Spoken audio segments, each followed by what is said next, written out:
Hi, good everyone. How you going? Phil Tarrant, host of this Smart Property Investment Show. I'm here for Property Finance Uncut with Paul Glossop, CEO, Finni Mortgages. Paul, how you going? Well, mate, back from a very good break and a rest, but I don't think there's going to be any rest for the mortgage holders of Australia, unfortunately. Yes, we know. Everyone had a holiday in January. Reserve Bank of Australia did not meet. They've just met today. 25 basis points hike as expected, Paul. People sort of picking themselves off the floor. Mate, I think unfortunately they're probably more prepared for it now because the data and the media has been in overdrive, basically outlining what all these interest rate hikes are actually going to mean for any mortgage holders across the country, and that's now the ninth increase that we've seen in effectively 10 months, and we're now also seeing that coincide with the largest property drop from a residential standpoint, largest drop in actual real value that we've seen since the early 80s, mate. Yeah, and we've telegraphed a lot of this. This is part of the cycle that property goes through. And if you think property always goes up in linear fashion, you're wrong. It ebbs and flows up and down, much like the share market. Paul, what are people thinking right now, having been told literally a couple of minutes ago that there's 25 basis points hike in the interest rate? Mate, that's the big one right now, because I think there's still the reality of where the data stands is that there's still probably about 1/3, if not a quarter, of all mortgage holders are still sitting in a position where they've got rates and mortgages that they fixed either a year or two or even 3 years ago at a much sharper rate. So the reality of what this is going to mean really depends on where people's decisions were 12, 24, 36 months ago. But I think as we go through this year, it's going to become more and more real for more and more people across Australia, with 10 million, effectively 10 million properties, and the best part of a few 100 million different loans that are floating around out there. We're now in a position where effectively after 9 interest rate cuts, if you were fixed on around about let's say a circa 2.5% rate on $1 million total exposure, let's say a year ago, and you're now rolling into variable at around about a 5.5% to a 6% rate on that same $1 million loan, you're going to have to find around about $2,000 to $2,500 per month that you didn't otherwise have to find as of literally 10 months ago. And if you're on a fixed income, i.e. if you're a PAYG worker and you can't really affect how much money you earn or how much money you take home on a weekly or a monthly basis, this is the real stuff as far as how to actually sharpen the pencil here and get in touch with your bank or your broker, because this is where the rubber's going to meet the road for 2023. So let me simplify that. So you're on a fixed rate product that will expire at some point in time. And they're saying over the next year, a lot of fixed rate products will come off. Your interest rate automatically resets to the variable rate. You'll be in your mortgage documents, go have a look, variable rate, and therefore you need to start paying your mortgage based on that variable rate. That's a big hit for a lot of people's back pockets. It's enormous, mate. And I ran the numbers there on $1 million debt. You can simply just halve that. If you're on $500,000 debt, you're effectively saying that you have to find, let's say on an annualized basis, you have to find $12,000 to $15,000 a year after tax to make your payments on either your home mortgage or your investments or a combination of both. And we've talked a lot over the last 6 or 7 months about one thing that is helping investors, definitely not helping owner-occupiers, because if you don't have an investment, then this doesn't mean anything to you. But from an investment standpoint, we're actually also seeing one of the largest cycles of increase in rents across the board. And personally speaking, I literally just got off the phone before this podcast with one of my property managers up in the sunny Brisbane area, and effectively we're looking at a raise of anywhere between 10 and 15% on a couple of different investments up there. And that is extremely important to coincide with not only your mortgages, but where you're holding your actual rents at the moment. Because if you're looking at tempering this and going back to anyone who's on a PAYG salary, you've got to think about how do you move the dial. The options are, do you ask for a pay rise? Do you get a second or a third job? But if you've got investments, rents are going up. So that should hopefully ease the burden for some of them.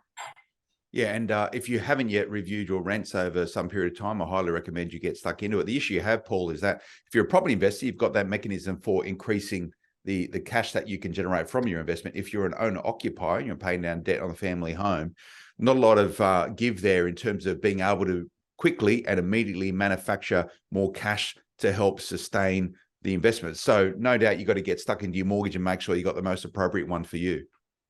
That's exactly it, mate. And I think that's where anyone who's listening to this podcast really has to now take notice and really go, I think you mentioned a second ago there, is go back through your mortgage. If you don't have essentially your hard copy mortgage documents or your online statements to understand where your mortgages are sitting, get in touch with your broker or get in touch with your bank to firstly understand what your actual mortgage rates are now if they're fixed, and also start to understand what they're going to revert to if they're going to variable, and also when. So you really need to know what that number looks like. But I think probably what you can do, that's essentially going to happen regardless of whether you know that number or not.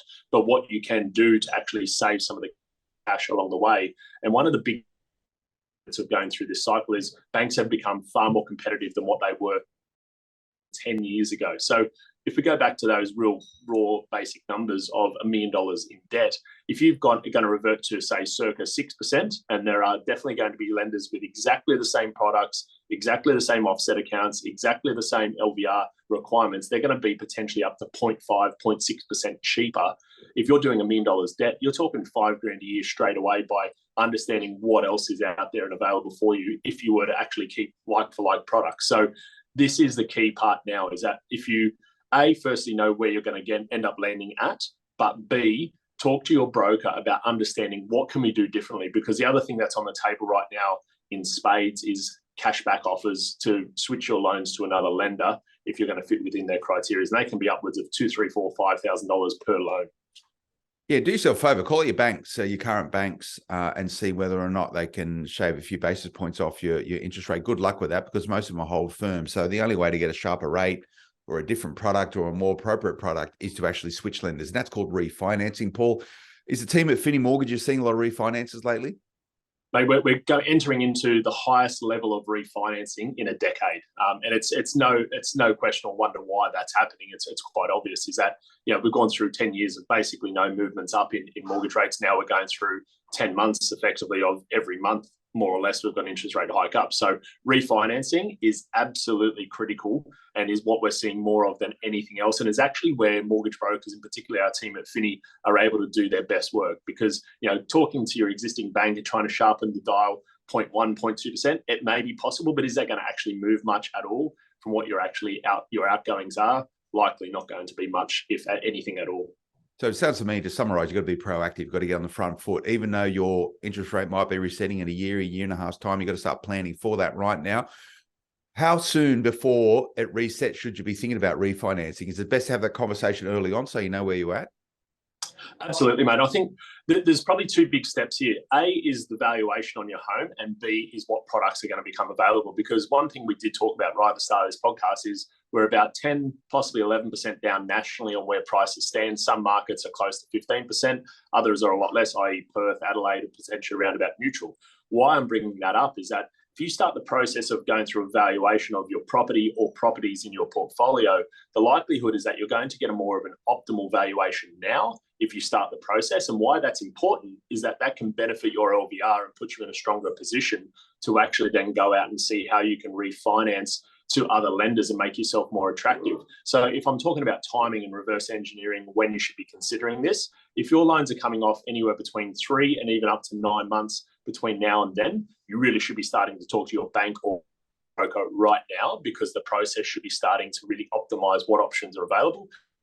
Comes if you can't do anything, you need to know what you have to change, potentially even your lifestyles, your subscriptions, your gym memberships, your eating out habits, all those additional things.